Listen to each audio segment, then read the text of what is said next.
Puede ser una tragicomedia con toques musicales o un western clásico, pero Belchite y Ojos Negros comparten hoy, además de premio, una queja, la de cómo te cambia la vida con una mala conexión a Internet.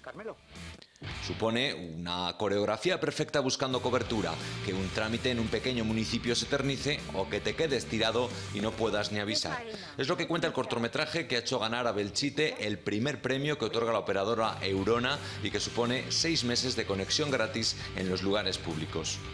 El galardón lo comparten con Ojos Negros, que traslada el problema y la tensión hasta el Far West, tan cercano eso sí como los montes de esta localidad minera. Allí dos vaqueros se enfrentan, esta vez por pelearse la cobertura.